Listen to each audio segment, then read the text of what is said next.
Morning everyone, I got another lesson. I'm down at Parley Golf Club to see Matt Williams, who is a chap who helped me out when I first got into golf. Really, really good guy. Parley as a place, I think, has probably got the best practice facilities in the area. It's not like absolutely mint condition, but just to give you an idea, like that is the putting green, which is massive. They've got a really good chipping area, and then behind that, behind the chipping area, they've then got another green where you can chip and bump and run, and you can go a little bit further away. And then behind that, they've got a tiny little par 3, which has got a grass tee. You can hit stuff up to about 90 yards, I think. So it's a short game lesson today. I'm going to film the whole thing. I'm going to put some chapters in it so you can kind of skip to the bits you want. I'm a 3.7 handicap. I'm trying to get to as close to scratch this year as I can, but I'm 40 years old. I've got 2 young kids. My back is not great, so I don't know whether that's doable or not, but I'm going to give it a really good go. And yeah, today is more all about short game. Matt's a short game specialist. He's really good, but I have played with him as well, and man, he absolutely smacks his driver. So yes, he's a short game coach who sends absolute bombs. So he's just finishing up a lesson now with someone else. I don't know if you can quite see that. And yeah, we'll get over there, we'll film. Hopefully everyone can take something from it. Any questions, give me a shout. See you in a minute. Right, we're starting the short game lesson. Matt's finished his other one. Matt is a short game specialist. Hello. I did say in the intro Matt's a short game specialist, but I have played with you and you absolutely smack driver as well. So why a short game specialist when you hit driver so good? For me, when my background, as you know, I've played to a decent standard. Yeah. But my short game always let me down. So I actually spent a lot of time working with coaches on tour. So Yeah. James Ridyard, Alex Buckner, they're probably the 2 most notable short game coaches. Yeah, okay. Both sides of the pond. And Was that for your own game, yeah? that's for my own game, yeah. So Yeah. for me, I learned a lot from them. And dare I say it, like I questioned what they were telling me, because it was almost the polar opposite of what I knew as a coach from doing the PJ training. Okay, yeah. And James being probably what I would say is top of the tree from a short game coach, when I saw him, he was quite blunt about it. He's like, look, you're paying me an extortionate amount of money to be here. Yeah. Take it or leave it. I'm sorry, I'm not. Okay. I wasn't questioning what you were telling me. I just wanted to get my head around it because it wasn't what I knew. Yeah, okay. And it completely changed my approach to short game. So since then, I've practiced my short game a lot. I teach it a lot. I've worked with a few pros. And now you want to teach me? And now I'm going to teach you. Matt has guaranteed that I'm going to be up and down 80% of the time this golf season, right, Matt? And in the winter, more importantly. And in the winter, yeah. It's wet, muddy conditions. So it's soggy. We're at Parley. Parley is lovely for practice, like perfect spot to come and practice. So it's quite busy today because Aaron's over there whacking balls everywhere. So yeah, what do we do, Matt? I'm in your hands. So what we'll do is we'll, you know, what would you say when it comes to wedge play and short game? What is your weakest shot? Is there a shot that you particularly struggle with? Let me just check that we get this set up nice. I would say that I've got a lot better. I would say the wet ground and you know, like I would say probably. Let me just check what that looks like. I'd say probably the trickiest thing for me is probably adapting to the changing ground conditions. So you think at Remedy, you've got, when it's nice, you've got a lovely bit of grass. You know, it's all lovely and you can play. And then you go somewhere else and there's no grass. It's tighter, maybe a little bit firmer and sandy. Yeah, play a different kind of shot, and then now we're squelching a little bit. We're squelchy ground. It's for me the key when you're changing course conditions, certainly this time of year. Yeah. Like I said, the Heathland courses, they're quite a sandy-based soil. Yeah. So they're quite compact, they're quite firm, and typically the greenkeepers at those clubs, they cut very, very tight. Yep. So as a result, you don't have that sort of cushion, if you like, or that margin for error. On the flip side, you might have a course that does cut quite tight and then becomes really soft. So then it's like, Christ, what's going to happen here? I could easily just stick the club in the floor, or end up thinning it straight over the back. So what I've been trying to do in winter is, I just get my golf clubs. Yeah. Is play. So I've got my wedges. I've got 58, which hasn't got a lot of bounce on it. Okay. But I can open it up and put some bounce on it. Okay. Which normally is what I play with. My 58 is probably the club that I use most chipping. That's your comfort club. I feel happy with it. Yeah. And then, which is always good to have. And then the 54, I got all these off eBay to be fair. So has got a bit more bounce, but it's also got a bit of a weird looking grind on it. Or Yeah, something. so SB is what they would have called standard grind on the original MG wedges. So now it's a bit wetter, I tend to be using this a bit more, Yep. just to give me a bit more like... Do you still open it up a little bit to give you a bit more loft? A little bit. Yeah? A little bit, Okay. yeah. And then my 50, I don't tend to use that much because... It's more for pitches and 70, 80 yards. Yeah, I tend to get... Because I was thinking I'll use it as like more of a bump and run, but to be honest with you, if I hit it really clean, it just checks a bit too much and won't roll out anyway. Yeah. And so I haven't really got... So I think today, if we could just have a look at my technique, Yep. see what I'm doing, and then also... You're obviously like really good at bump and runs from when you played. You know what I mean? Like, and when we were at Swinley and you had the little wood There's a through few, the grass few and little stuff. shots around there, weren't there, when we And I played? haven't really got a... It sounds mental, doesn't it? I've got my handicap down to 3.7 and I can't play a bump and run. And do you know why? Most people can't play a bump and run. They all jump back to a 7-iron because that's what YouTube says, and well, we're on Yeah, YouTube. but I can't- but you know, people say jump back to a 7-iron, play a little bump and run. People don't practice that. No. People practice the flop shot, the spin, you know, the shots that add pleasure and joy to when you execute it. That's what people practice, but they don't practice the ones that we take for granted. But And there you see are- it a lot with putting as well. How many times do you get like a 2-3 foot putt and then you go, has that been given to me? And then you're like, no, it hasn't. You got to Well, I play with Will, so we hardly ever give putts, luckily. So, Okay, let's get you hitting a few shots. We'll go for this middle flag because there's yeah. a few people. And what do you want dotted me about. using? 58, 54? Go to your 58 because that's your comfort club. Yep. I just want to see what you do normally to start with. All right. Obviously, we have played a few games in the past, and You got an idea of something, but yeah, I just want to see kind of what's happening now. Once you've maybe had a few of those rounds where you've got a bit of uncertainty. Yeah, We'll get a few on camera. We'll show you what's happening on the app. yeah. And we'll just kind of give you what I would call like a baseline of Right. like a standard technique that you can then vary from Yeah. to hit different trajectories. All right. So how would I play this one? So this one, I almost always will check the lie. Yes. Right, see how soft it is, see how it feels. So this one, I'm saying, is like, it's not, there's a bit of something behind the grass, Yep.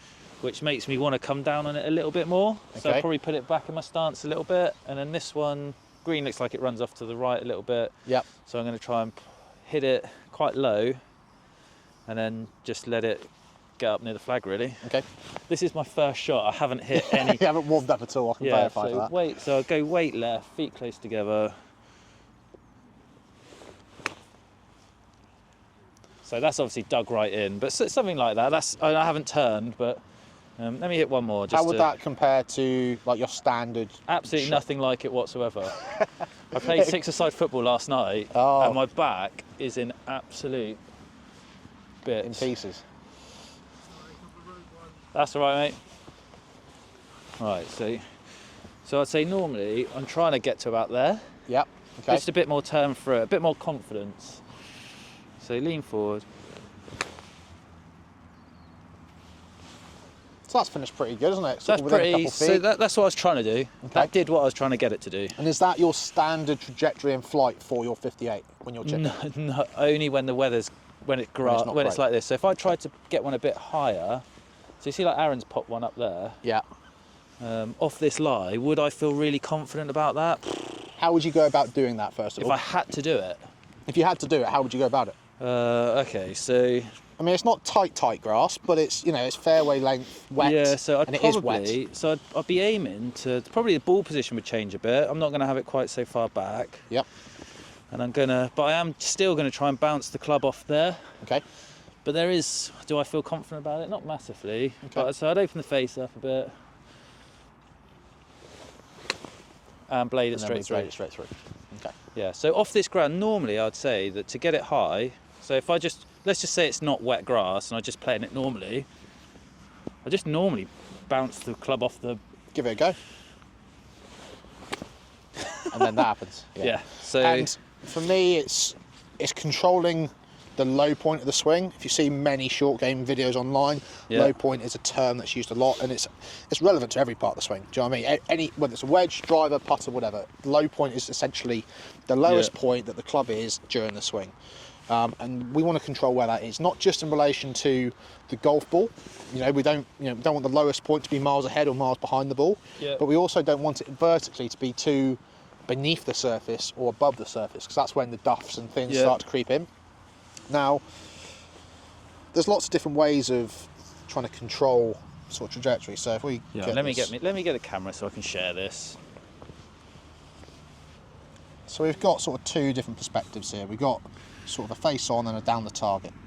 Face on is generally the one I look at most when it comes to what the root cause is. We see down the line a lot online. So this face on one here. Face on one here is the biggest a little one. bit, so the light's a bit less. Yeah, okay. So you can see the ball's back, which is what we've all been told to do in the past. The handle was slightly forward. Yeah. Your weight is over that left side. You're very kind of stacked, if you want to call it that, very sort of centred over that left side. Yeah. And what tends to happen is as you go back, a little bit of wrist set, everything stays over that left side. And with the ball being back, now you drive the handle. Okay, so the hands are kind of pulling the club through. See that strike there? So that's the duff that I just did. How far did I even duff it? Is there? It's not. There's not. You like actually hit the ball before the ground, and you still duffed it. Fucking hell. Right? Yeah. Because what's happening as you're hitting downwards, the strike location on the club will go up on the club face. So what we want to try and do is control where the ball is striking on the face. If it comes out higher on the club face, it's going to come out weaker. It's going to have less speed, less energy, and that's why it's just dribbled bare. All right. So it's crazy to think like I've duffed it a matter of like 15 feet on a shot that I'm trying to hit, I don't know, 15 yards. Yeah. But I've hit the ball first. Aaron. Do you mind, Aaron? Knocking out pins over there. Do you mind? So a lot of it for me stems from setup. You can hit low shots without the ball being back. Okay. A, changing club. Yeah. But B, keeping that club. It's how do we control loft by maintaining that low point. So for you, your low point of the swing fluctuates quite a lot during a wedge shot. Okay. Yeah. Sometimes the low point will be 4 or 5 inches in front of the ball and 2 inches below the surface. Other times it might be an inch behind the ball. Yeah. But you don't actually get to the surface at all, and that's when you get the thin one. Yeah, yeah. Okay. So we got to try and learn how to control where the bottom of the golf swing is. Yeah. I'd say the bladed one, I'm in winter, I can't remember the last time I actually thinned one, so I'm way more likely to duff it. Yeah. To duff it, and then I probably protect against the thin by just and coming right back and just... So I've got a really strange but good analogy for this, okay, and it's applicable to what you're doing, okay. So if you had a block of butter, okay, and a knife, if you wanted to cut a slice off the end, you'd use the sharp edge of the blade, wouldn't you? Yeah. You wouldn't turn it 90 degrees and use the flat edge, because you'd have that resistance. Yeah. Wet ground conditions is like soft butter. The sharp edge of the leading edge of your wedge is like the sharp edge of a blade. The sole of the club is like the flat edge. Okay? Yeah, okay. So if we have the ball back, I'll do it for the camera as well. If we have the ball back and hands forward, all we're doing is presenting that sharp edge. Yeah, yeah, okay. From there, the low point of the swing typically is kind of centre of your chest, maybe left pec. So it's like all of a sudden now the lowest point of the swing is here. So all I'm doing is driving that leading edge down to the ball. I've then got to counter it somehow to get a bit of loft and not dig too much. Yeah. Yeah, See how easy that is. Whereas if we start to use that flat edge of the knife, all of a sudden now, like if we move the ball a bit more centred, even on your lower shots, now I can hit the ground. See how I'm just pushing the grass down. I'm not digging at it. Okay. The club's not getting below the surface. Even though the energy is downwards, all of a sudden now, the sole is just giving you that little bit of forgiveness, and we're not pushing down. Like if I come back in 2 days' time, you won't know that I've done that. Yeah, yeah. I've hit the ground, like you can see it. Like all I've done is just push the grass forwards. So that's where, when you said like your higher ones, you like to try and sort of dig a little bit and get underneath it. Yeah. Wet ground conditions is not probably the best thing to do. It's more of a case of like keep that club a bit shallower, open it up, and let the club kind of pass your hands through impact. There you go. See the vast difference in that as a strike compared to just that. Yeah. Okay. Okay. Now we obviously want that motion there whilst we turn at the same time. So yes, we want chest and hips facing the target. And as a reference point for me, as a standard flight, I like to see sort of the end of the club pointing back at your belly button. Okay. Good. And that release there, I mean, there's a few good short game coaches online. Probably the most notable at the minute is Dan Grieve. Yeah. And he talks about like the 3 releases. Yeah. Essentially, your setup and your baseline, as I would call it, is generally the same. It's kind of like, right, how do you release it? Do you release it so the grip's pointing down to the release floor? 1, 2 and 3, doesn't he? Yeah, and release 1 would be like, I would relate it kind of butt of the club kind of pointing just behind your left pocket, and the shaft pointing down to the floor. Release 2, which is like my standard, would be back towards you, shaft parallel to the floor. Then release 3 would be kind of maybe butt of the club pointing down, and then the shaft pointing sort of straight up in the air. So let's just do this as like a... Is that going to get the ball? I just want to see... Aaron's just pinned another flag out. Did you just hit another flag, Aaron? Right, so if we do this from this way, so you can kind of see see me and see the shot. So let's just try and... And I'll just save that. He's done it again. You just hit another flag? You just blade that into the flag? He's not even aiming for it though, is he? Go on then, do another one. Are you actually aiming for the top of the flag? Oh, nice. So I'll save that analysis video into your profile on the app, so you'll be able to watch that back at any time. Yeah. Just to give you some clarity. But so what we're saying is... Good, but I want you to try and feel like that right arm's staying a little bit straighter in the backswing. Okay, there's a lot of bend in that arm, which, there you go. Because when that right arm bends, it then encourages the wrist to bend, and then sort of the circle of the swing gets very shallow and narrow. Straight arm, straight right I want arm. you to feel like it's a little bit wider with the club, so it's more of a slide and glide rather than a dig. How much neater is that? See the spin? Yeah, that was good, that one. Okay, so right arm straight, slide under. And that'll be the same with all your wedges. Where's that? And even probably more so your bump and runs, I'll be honest. Like if you're getting a little bit diggy with a bump and run shot, you're going to have no control of the speed because you're using a relatively low lofted club anyway, when we're talking wedges anyway. That's a nice lie. So I'll give myself a horrible, not a horrible lie, but just a typical lie. Yeah, typical winter lie. So in terms of the setup, right? Setup's okay? Setup's okay. Ball position is kind of centred in your stance, which is fine. And then just slide it under. Yeah, just feel like the club's travelling lower and wider. There you go. So it comes out higher. First bounce has a bit of a check on it. Yeah. But notice we're not really digging up the ground now. Not at all. That's mint. All we're doing is just brushing the grass down. And, wet lies, everyone struggles with them. Even I struggle on like my bad days. So that I'd say that's a bad one. It's still come out okay. Yeah, but look margin, at there's a bit of a margin, isn't there? Yeah, if I was digging that, that's... But you're digging with the flat edge of the knife, not the blade. Yeah, that would have gone barely, barely onto the green. Yeah. Okay. Let's just say... Like I said, for you, the thought is that right arm's staying a bit wider. Yeah. And the club's probably travelling lower to the floor in the swing. You get some minging lies, don't you? You can do. Thank goodness for winter rules. So would you do the same again? I'd do the same again. I wouldn't move the ball position at all. Keep it centred. So that was a little bit flicky on the way through. And what I mean by flicky is the right hand has kind of scooped the club, and then you've risen the front edge of the club, so that's why it's a little bit clean. I was a bit, to be honest with you, I was a bit terrified about is this aiming towards, not even aiming at me, this, hold on. Let's just pop it there so people can see it. So, to be honest with you, I think I get a bit worried about the lie. Yep. So like this feels like it's got a bit of ground before the ball. So, there was a really interesting stat that Ping did the other day, right? And it was, people watching this won't believe it, but have a look it up. Ping did a stat with their PJ Tour players. What percentage of shots with a wedge do you think there was ground contact before the ball? 70%. Close. 80% of the time, was it? A tour player is hitting the ground before the ball with a wedge. But that's staggering, because we're all told hit ball first. Yeah, but like this one, for example, so like say it's set up a little bit, I feel a bit more confident, but like that feels like I'm not going to be able to... should we just try it? Yeah. Just try it. Because all you're doing is controlling that low point of the swing. So even whether it's sat up or not, I'd actually say if it's sat up a little bit, even more so. No, I mean it's sat under. I feel like there's a bit of grass, like behind the ball, getting in the way. Yeah. Let's just try it, see what happens. So if there's any time there's a bit of interference between club and ball, that's come out. I mean that's lovely, isn't it? Go in. But if there's ever a little bit of interference between club and ball, then we would change how we deliver the club a little bit. Yeah. But that, in my head, that was going to be a lot worse than what it really was. Yeah, and look at the impact you've made. Yeah. Nothing. So if we start to get a lie where it's sat down a little bit, let's say there's like a little impression there, for example, that's when I would start to move ball position and change how the club comes down. It's going to have to come out low, isn't it?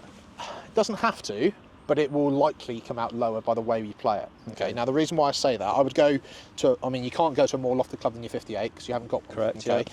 But I would move the ball ever so slightly back, so I wouldn't put it outside my stance, but I'd have it so it's kind of just inside my back foot. Yeah. Okay. And the idea of what we're trying to do, instead of having it sort of wider, the low point is still going to be the same place. Okay. But the swing now is a little bit more vertical, and it's almost like a V rather than a U. So it's a bit sharper. When it gets to the bottom of the swing, it's working back up quicker. Whereas at the minute, we're trying to get this kind of like wider swing. Yeah. And you think the bottom of that swing is very shallow. Yeah. We're now going to start to get a little bit more up and down. Going to get the wrist a little bit more involved. And it's like, right, okay, ball back a little bit. And really feel like the club can work down. But as soon as it gets down, we're working it back up again. Right. Okay. So this is getting a little bit more intricate with, that's it. This feels more like the shot that I would play in the summer. You'd have more margin for it because obviously the ground's firmer, so you quit on that a little bit because you were so uncommitted to it. All right, but the technique was good, and we will start to take more of a divot because you think if we're getting a little bit more sort of up and down and delivering that leading edge a little bit more, that's going to happen. But even though that's a bit more diggy, that's not where were we earlier? We were somewhere over there, and there's a big divot somewhere. Do you know what I mean? Okay, so just don't quit on it, right? So I've hit that really fat, but because I've not quit on it, it's sort of gone okay. It's almost like you want to, on those lies where it is really, really poor, like I said, winter rules, we can prefer it on the fairways and stuff, so we don't need to practice it. But look, like if I put you on that really bare, scabby lie there where we've pushed the grass down. Yeah. So what would you do here, wide, or would you go... I'd go wide on that. Yeah, I was going to say. Because there's nothing in the way. So the good thing is you're starting to read the lie quite well. Yeah. So tell me why that was thin, if you can. Not trying to catch you out, but I want to install some awareness for you. Yeah, so I think that even if I started out a bit wide, I wasn't coming back wide. Correct. Yeah? Yeah. So what's happened there is you've taken the club back nice and wide, but you've almost done like... I saw a really interesting thing on Instagram yesterday, I think it was. Short game coach out in the States called Parker McLaughlin.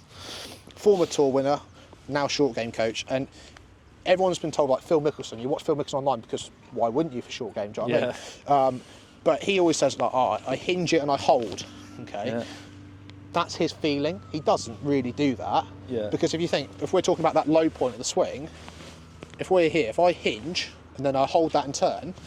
Yeah, well, it's just not drive it. Yeah. I'm not getting down to the ball. First of all, the club's like a foot above the ground, so he would have to kind of like move his body and all of a sudden start to lean into it. Yeah. So it's like all of a sudden now, if we just control that width and that radius, we just control a wider. And I guess do you think about the club head? I suppose my right arm is the one, right? For you, right arm. I mean, everyone's different. I personally, I think about keeping the club head lower in the takeaway. Yeah. Because I have a tendency to get wristy and lift. Yeah. All right, so you want to match it up. Low and low.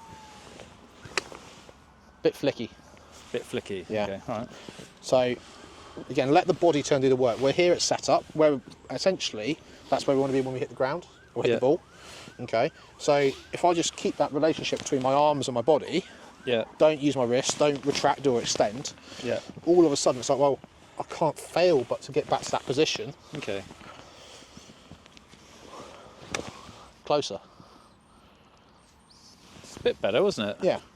But all of a sudden your margin, you know, I'd love to be able to turn around and say, you'll never duff a shot again, right? I'd love to say that. But knowing what winter golf courses are like in the UK, I can't physically say that.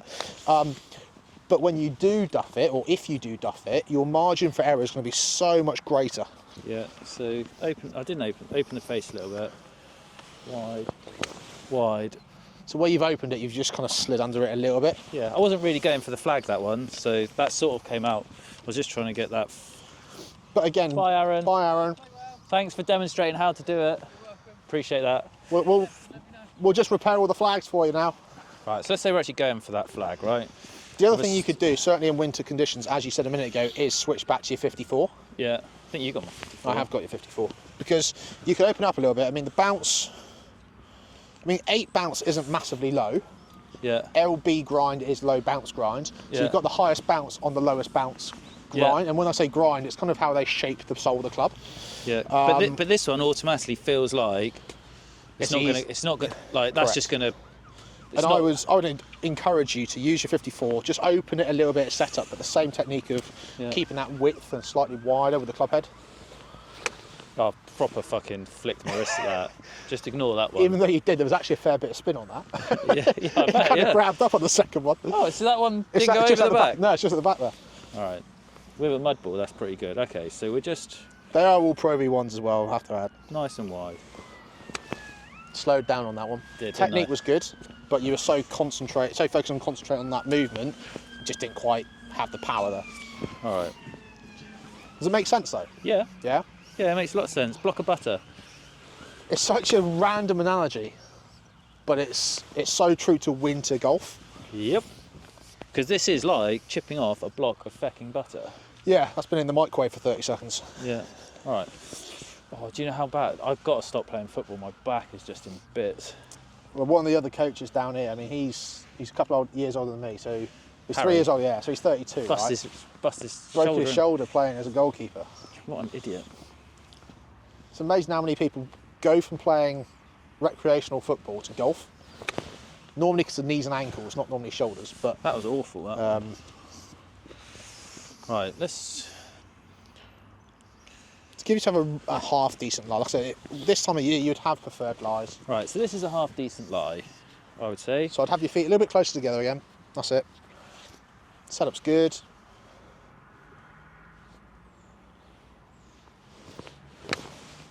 Nice. And that for me would be like your standard Standard Standard one. Because shot, that's come do you know out what I pretty mean? low, isn't it? It has come out a little bit low, but it's come out a little bit lower on the club face, so it's like second groove instead of fourth, fifth, sixth groove. Yeah, but I think But the reason why is because this isn't going to get that groove onto it. The club would have to be a bit more like that. the club would, to hit hard on the face, you'd have to be a bit more sort of forward leaning, and you'd have to be getting the energy of the club working downwards at impact. Yeah. Whereas now, the energy of the club is kind of just sliding underneath and through to the target, and you're presenting a bit more loft. So therefore, you're going to be delivering second, third groove more often. And if you're delivering, That's a good shot. if That's you're my best delivering shot. more loft and striking it lower on the face, naturally you're going to get more spin. Yeah. Because the grooves are like a ladder for that golf ball to go up. So the straighter face or less loft, the more the ball's going to bounce. So you're delivering more loft so it can roll up the face easier. And you're striking it lower on the face rather than middle or higher, so it's got more grooves to roll up. Ooh. Okay, tell me what you felt happened on that one. Honestly, it felt like I went back and then I sort of stood up and then Yeah, so that one was just kind of a little bit like Just you came dragged down. the club with your hands. What I mean by dragged is you've left the club head behind, and then all of a sudden. didn't feel like the most committed shot unless I do my pre-shot routine, even in practice. Yeah, we'll do a game in a minute, which will emulate a very much more. What, me versus you? We could do that. I was going to give you a drill that I've used with a few Right. sort of scratch and pro players that I've worked with. Let's do that. Because it's when I do practice or when I encourage people to practice, So I've chunk and run that big time. you have, but look at the divot that you've left. Yeah. It's not a dig, you're still just brushing the grass forwards. Yeah, so what we're talking about is, and I think this is a lot of golf anyway, is making the shit less shit. Yeah, and Obviously you want good shots, essentially- don't you? But ultimately, if I duff that there, I'm then probably struggling. I've now got an up and down challenge, whereas if I get it to there, I've got a two-part. I've got a chance at making the part. Yeah, and that's the difference between the guys on TV as well. I mean, I very rarely relate or compare to them, as we've got a few spectators storming the green. That's nice. But you know, the guys who win on tour, it's not who hits the best shots, it's who hits the best bad shots. Yeah. Do you know what I mean? How many times have we seen McIlroy blow up on the final hole on a Sunday? Because he's hit one bad shot and dropped two shots. And that's it. He's hit a 3-wood in the water rather than laying up and hitting a wedge. Now, who am I to criticise McIlroy? Do you know what I mean? I'm not criticising him in any way and saying that he's doing the wrong Yeah, stuff. but it's relative, isn't do you it? know what I mean? He's trying to win. Yeah, if he pulls off that 3-wood, Yeah. he's won it by a mile.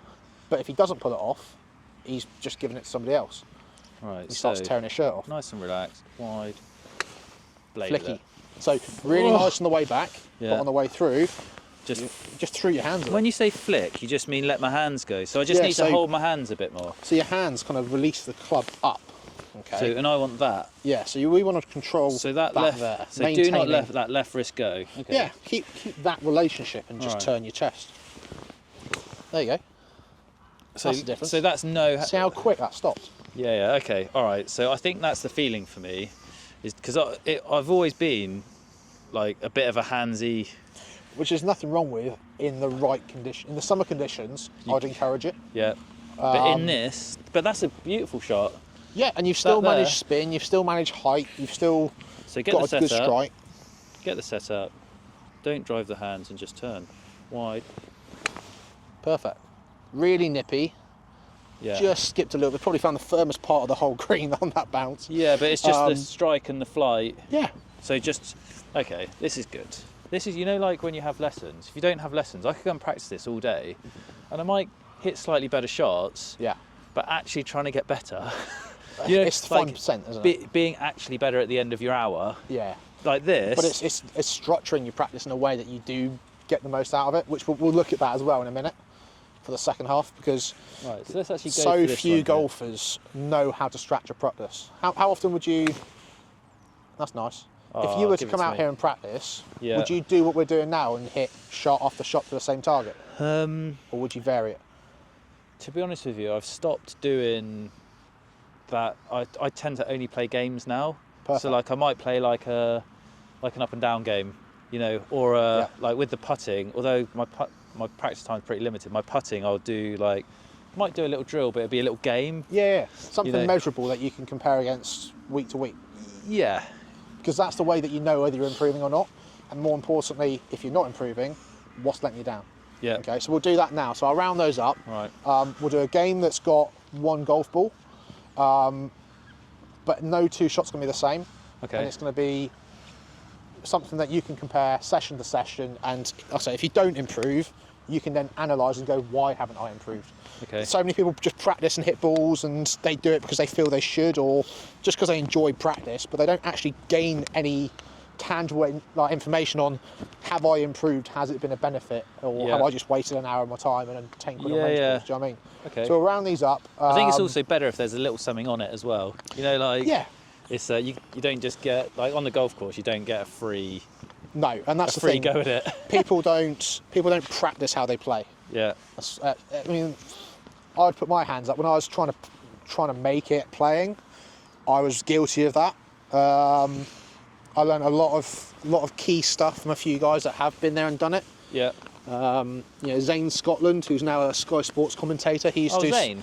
Yeah, I so see him he on used to telly, do yeah. something called the Monday Club. Yep. And he used to have like quite a few Euro Pro players, some of which are now on Challenge Tour and European Tour. So like Todd Clements is on European Tour. He used to do I've it. seen him on YouTube. Yeah, Taylor Carter as well, who's Challenge Tour. So there used to be like 8-10 of us on a Monday, and we'd have like 2-3 hours, but it would be structuring your practice in a way. It wasn't ever like, if I wanted to ask him a question about my technique, he would do it. Yeah. But it was like, right, this is how you practice, this is how you train, this is, you know, how you section things up and get the most out of your time. And Yeah.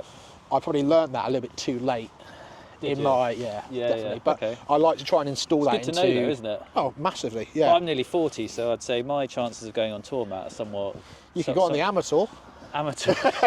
I said to Will when we started playing, I was like, "Oh mate, I'm going on the Grandad tour. There's some really good I just kind practice of every day now. mid-am tournaments, which Yeah. is kind of like the age range. I think it's like 35 to 50 or something like that, 35 to 55. There's some really good little opens. So you play some cracking there? courses on those for good money as well. All right. Right, what are we going to do? So I'll set the camera up for it so people can have a little look. Yeah, so this is going to be a one shot. So we'll try and do this in a way that you can leave the camera where it is without moving it too much. I don't But mind too much. The basis really is you're not going to hit the same shot consecutively, okay? All right. So one ball, for you at the minute, I would say we're going to try and hit it within a flag length, okay? And a flag length sounds like quite a large target for someone of your handicap. Sounds good And to me. Sounds like I've got a chance, Matt. For the minute, that's going to be our starting point, because if we find that it is too generous, we can make the target smaller. Well, if I'm shorter, it's no one's complaining, are they? Exactly. So the idea here is we're going to see how many shots it takes from different positions, different lies, different targets. Yep. How many shots does it take to get 10 within a flag length? Now, you might do it in 12, 13 shots, which indicates either A, we've had a cracking lesson, Yeah. Or B, as I've already said, we might have been a bit generous on the target, okay? All right, so I've got to get 10 shots within target, but But no 2 shots the same. Yeah, so you can come back Is that- here in a minute. Is that on me, that, or not? It's just off. But, so we'll start from here and we'll go to this one on the right. All right. Feel free to change Do you want to club. hold the camera? I can hold the camera. You can hold the camera, I can you hold can do the a bit of camera. chat, and that might make it a bit easier then. So So feel free to change club at any time. Okay. Yeah. The idea being, okay, we're going to so change lie, we're on a slight slope. yeah, so change target. if I talk you through this in my head, where it's on a bit of a downslope, I'm probably less likely to want to try and get underneath it. Yeah. Does that make sense? Yeah, the club's going to be working a little more down the slope and down 'Cause- towards the ball. So, and I'll probably open the face a little bit. So this is how I'd probably set up, slightly open face, and it's going to come out a little bit lower. But thinking about you, so so lean forward, but a bit wide still, nice Yeah, and wide. and I wouldn't lean too much because it's not a Not that. massive slope. All It's, right. it's swinging parallel to the slope. Does that make sense? Yeah, so is that about parallel to the slope? Yeah, that's pretty good. All right. So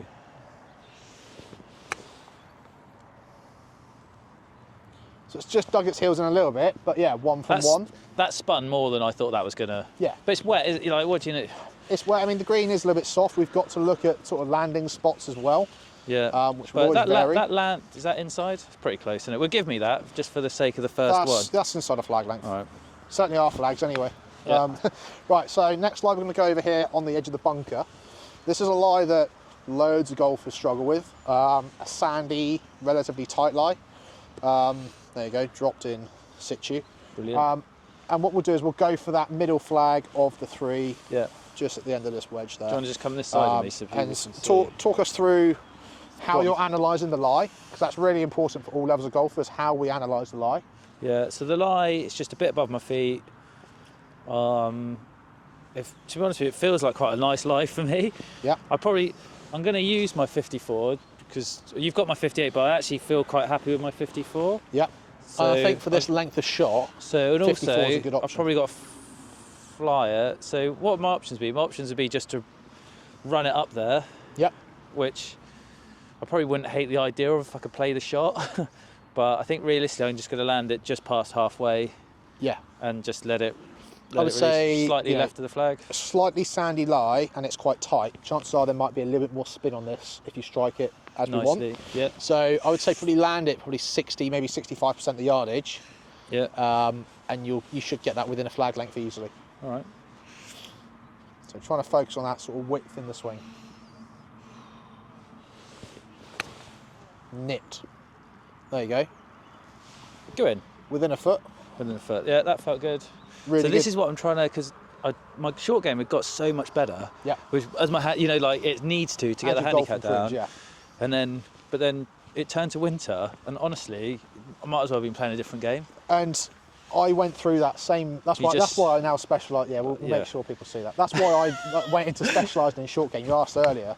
Yeah. For me, like you just said, it was going from summer into winter, and it's changed. For me, it was going from amateur to professional, and it changed. Yeah, okay. Right. All of a sudden, it's like I knew how to play the shots, but there was this added pressure of I've got to try and do it now. I've got to live up to it because I've got this status next to my name. You got to be better at golf now. Got to be better at golf. Right, I where ended we up being the running joke. You know those videos online where people go, tag a friend you can't do. Is that you? For about 4 years. Oh, dear. Right, so we're going to go from here. So slightly slopey lie, balls below your feet. It's actually a downhill lie as well, so you've got 2 slopes to contend with. Yeah, you're not making it easy for me. I'm not making it easy. We're going to go for that middle flag of the 3, and there's like a little knuckle here Yeah, there is. where you Just stand almost. behind this ball, Matt, and just show them what you've actually given me to try and hit. I'm not making it easy for you because you've just got 2 out of 2, and You don't want me to get 3 out of 3. I think that maybe a flag length was a bit generous, but we've got this kind of sloping lie. You have Yeah. got a little ridge knuckle, probably about 70% of the way, Yeah. and it's going to curve. You're probably going to be landing it on the upslope, so you've got to then think, how's that ball going to react? Yeah. I don't want to give you all the answers to the shot, but it's a trickier one. This is definitely trickier. A lot more slope.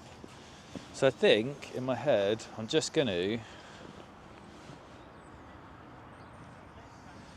So this is where, and I think this is important for me, is that where I've got 2 ideas, before I go to the ball, I have to commit to one of them.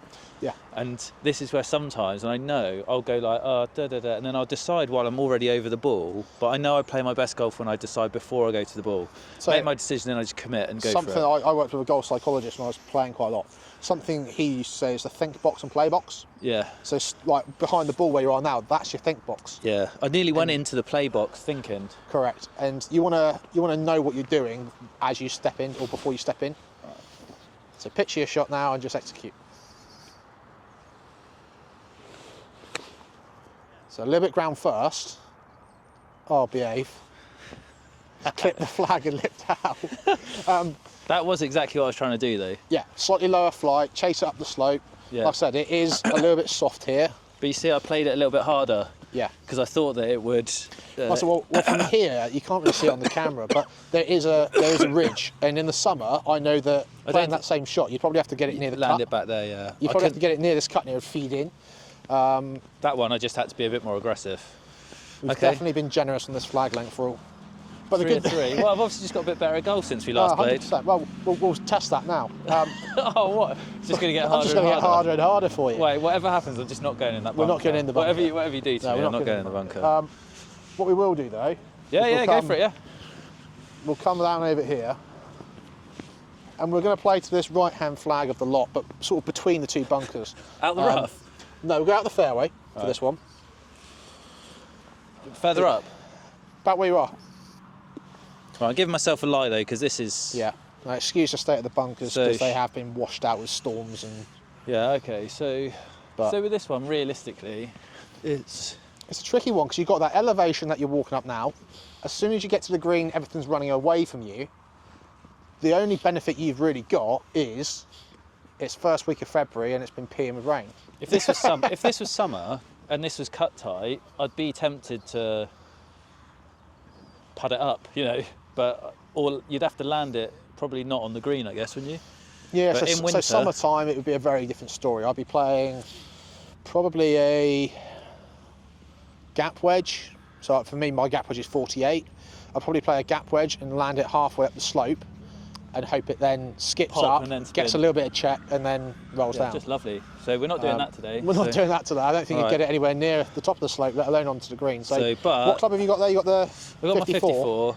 I'm going to stick happy with that? Yeah, I am. I'd say only because I've just been hitting it so nice.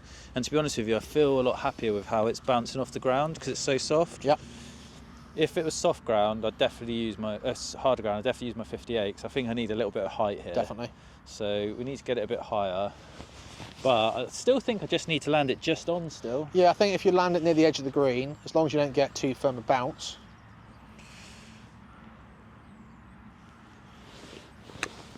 Pure. Lovely little shot that. In. Oh! So all of a sudden now... So do you know what the difference for me is? I would say, before, I'm trying to time it all with my hands again. This, now, I just go wide and turn. Yeah. That's it. There's a bigger moving part, but there's less moving parts. Wide, turn. Yeah. And make sure this goes through. Now I'm just hitting the ball in my belly. Yeah. All right, mint. That's 4 and 4, Matt. 4 out of 4. I've got to really pull something out the bag here. But again, you can see how we're changing the shot every time. There's no two shots the same. You're not getting into a rhythm, which most people would do. They would get, even if it's 5 balls, they chip 5 balls to the same target. People get into a routine and a habit. I think these types of practice are really good when you've got 2 people. Yeah, you can compete against each other. And you play against each other, yeah. So, right. Okay, wow, we're really getting into the depths of... Okay, so we're... Look at some of the digging that's been going on here. That's not brushing the grass. That's for certain. That is not brushing the grass. Okay. Right, so we're going to go for this near flag. So again, I've made it tricky. Short side of me over a hill. Short sided it over a hill. So those who can't see it, the flag is 8-10 feet on from the edge of the green. We've got a downslope of very patchy rough, and we've got Simon down there, probably 10 feet below the top of the ridge. Do you want to just stand this side, and then you can... You're hoping I duff one yet, or are you? I'm not hoping you duff one, but I'm just trying to put you under the pressure of real life scenarios. Do you know what I mean? So in reality, this is flipping hard, right? It's not easy. Yeah, I mean, so like I said, winter ground conditions is going to make it easier because it's softer. Yeah, but in my head, It's probably because it's quite a lot of distance to go from there to here. So I've probably got to land it to get it close. I've probably got to land it somewhere here to there. Yep. In this, yeah, I mean your landing spot is the edge of the green, personally. There, you reckon? Yeah.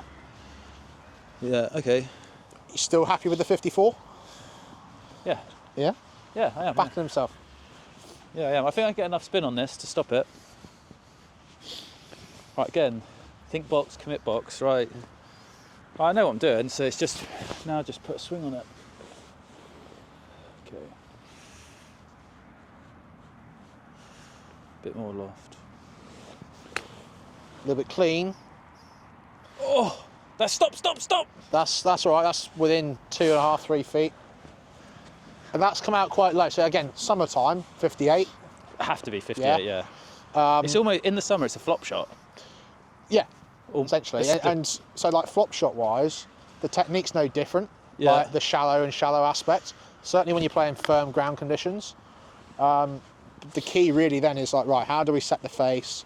And then as you go through, it's that kind of release post impact. Yeah. So, like I said, for me, the feedback Let's come would back. be. Let's come back. We to can those do that flop another shots, time. Matt. We can Let's do that come back another to those flop shots because I'm. Is that 5? Yeah, 4, is that 4? 5 from 5. 5 from 5. That was good. That one. That was nice, wasn't it? And again, that's probably one of the hardest shots around this green. We've got a few different undulations and so on we can play. Right, we're going to go on this little upslope again. Last fairway lie I'm going to give you. Brilliant. Because then we want to reassess the lie. Yep. And we'll go for that middle flag. Hopefully, chap over there is not going to go for it as well. Although I Middle think flag his eyes are drifting on towards an it. upslope. So again, this is one where obviously I've done quite well so far. Let's go for that left flag. Left, far one. Yeah, that Right. chap's just chipped one. That makes it a lot harder. In what respect?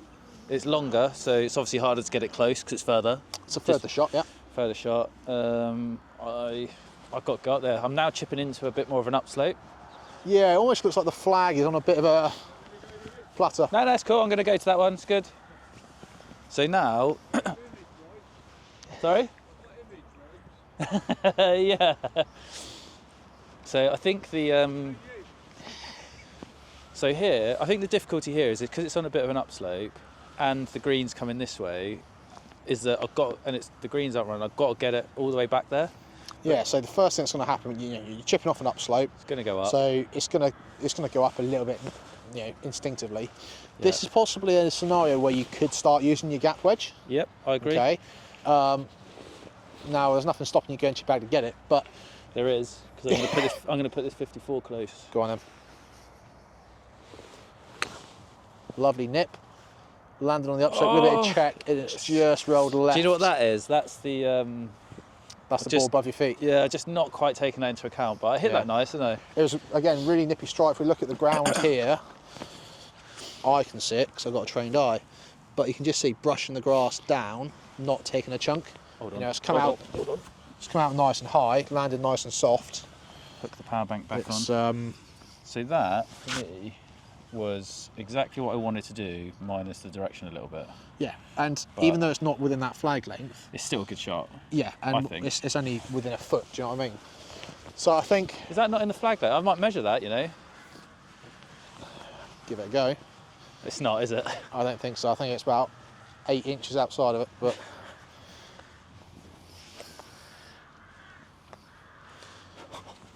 It's in. You missed into it just on the end.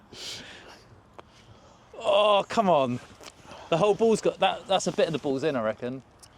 I got an edge in. I'm going to say no, but I'll let the viewers comment on that later. 6 and 6, all right. So that was good, though. 6 from 7. Okay, but it was a good shot, and you're not going to be upset doing that on the course. I think we're 5 from 6. 5 from 6. So it's one of those that, yes, we've probably been a bit generous. So maybe say 5 feet is your radius, not a flag length. Yeah. And start to do it, but you can see already you're getting to this pretty well. Now, you could come back and do this. You don't have to see how long it takes to get 10, but that's what I would advise because it gives you a variety of different shots. Also, I like the idea that he forced you to, you can't leave till you've done it. Yeah. I like that. And, you could almost put some pressure on yourself and go, right, well, if I don't get the same as last time, I wouldn't say beat it because you're not going to beat yourself every time. Do you know what I mean? But if I don't get the same as last time, got to start again. I've got to do an extra 10 minutes in the gym. Yeah, or, yeah. You know, I know you used to, was it burpees or burpee challenge? Yeah, yeah. Yeah? Yeah. So, you know, you put something on the line that you don't want to do. Yeah. For you, it could be giving the kids an extra £5 pocket money each. They don't get any pocket money, yeah. Well, there you go, start that up. Right. But, you know, give yourself a consequence of, Yeah. if I don't do this, it doesn't have to be golf related. I feel like I've already earned my bacon roll after this. So. I think you have. I think you've hit some absolutely cracking shots under pressure as well. Yeah. To be honest with you, I feel like when I play anyway, and there's a target, and I've got to do something to get it there, I play better than if I'm not doing that. You know, That's like my mind sort of like goes into a slightly different gear, if that makes sense. And that's the key for you. So like this challenge, I just want to win. Yeah. Like, You just want to beat the option. What the challenge is. But if you're practicing normally, you just hit a few shots, and you might dot about to different positions or something. But like I said, it's structuring it in a way that makes it. I think makes it engaging fun, and fun. Makes it measurable, so you can see your improvement. Yeah. And I mean, fortunately, and almost to an unfortunate point, you haven't hit a bad shot. Yeah. Like when you've missed, you haven't missed because you've hit a bad shot. Yeah. But if you were to start missing your targets and you go, I'm 0 from 6.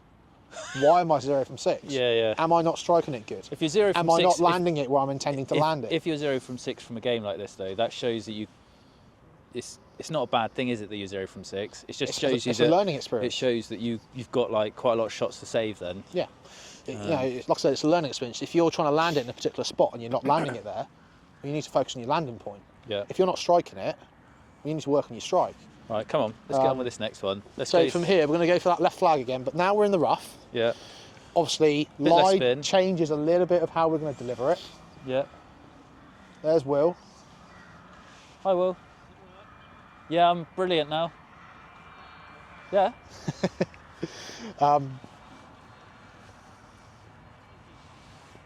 I can't hear what he's saying. Right. Okay. He's going to go and get your bacon roll you've earned.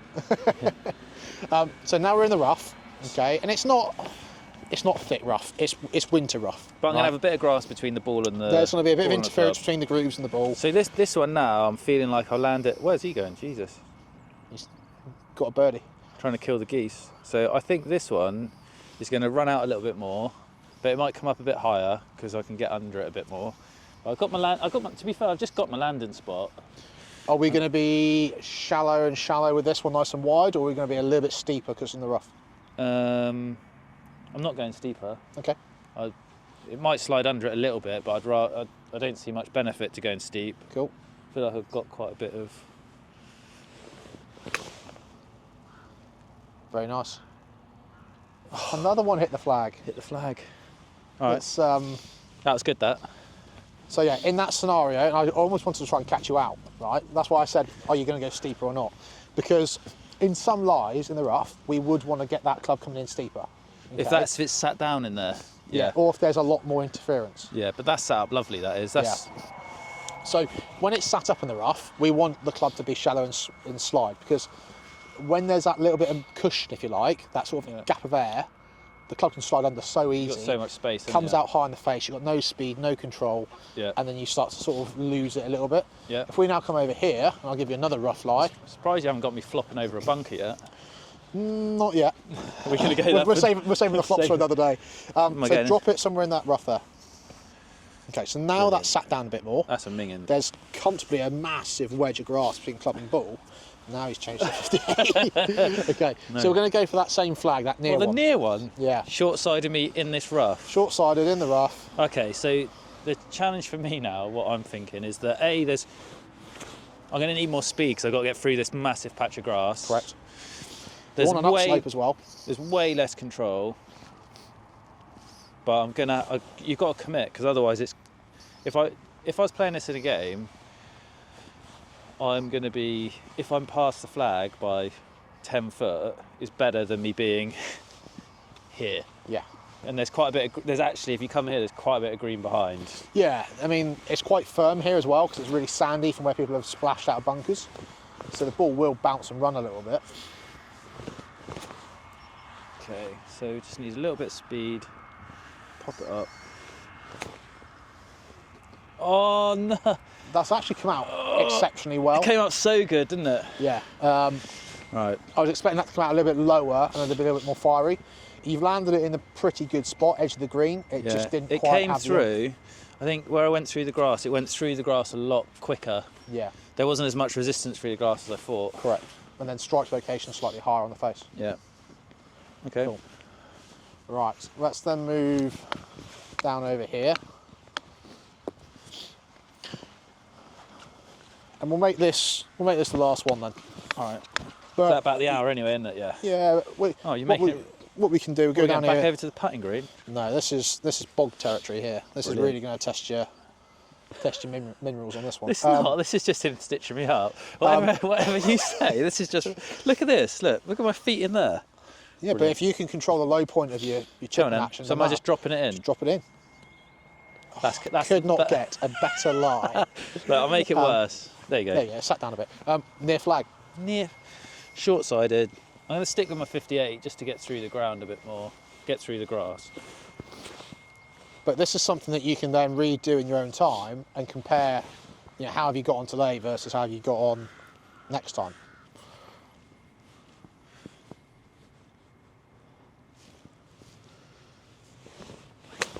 Oh, that's the first duff one. We were going far flag, weren't we? No way has it gone in the far You one. thinned it into the back flag. We were going far flag, weren't we? Put it in the wrong hole. That'd make a good short. Oh, honestly. So why do you think that was thin? Break that down. Because this is the important bit of when you've not had a good shot, analyse it. Yeah, so I don't think I come back quite wide, but maybe not as wide as and then I've obviously just driven the handle again. Driven the handle, and then the bottom of the club hasn't reached the bottom of the swing. Yeah. Yeah. And out of the rough, it's very easy for people to start wanting to drag the handle and dig at it. It's more of a case of, again, still allowing... Can you just film that I put it in this hole? Into the hole that's about 15 yards past the I'm one not going to we're let it drop actually into the going water. for. That is what I was going for. Have you got any questions on that at all? Me? No, I think it's good. I think that one out the rough, which I might go and just hit that shot again when we finish this lesson, is just to commit at you got to turn. Yeah. So wide and then. Yeah, try not to pull the club with your hands, which then drags the club in behind. Yeah. Okay. All right. What's he doing? Just film Will. He's got his pink and blue hula hoop. Oh my god. That's grumpy Will for you. Happy. The only time he ever smiles with a hula hoop. Right. Thanks, Matt. I really appreciate it. No, you're welcome. Like I said, the analysis videos will be in the app for you. Yeah, so you'll be able to watch them back, listen to recordings, any drawings and stuff. Right. Any questions, just drop me a message. Cool, will do. Awesome. Amazing lesson. I think that'll really help my winter golf. Probably help my summer golf as well. I'll probably come back out here actually and do it again. There's a little par 3 over there, Matt.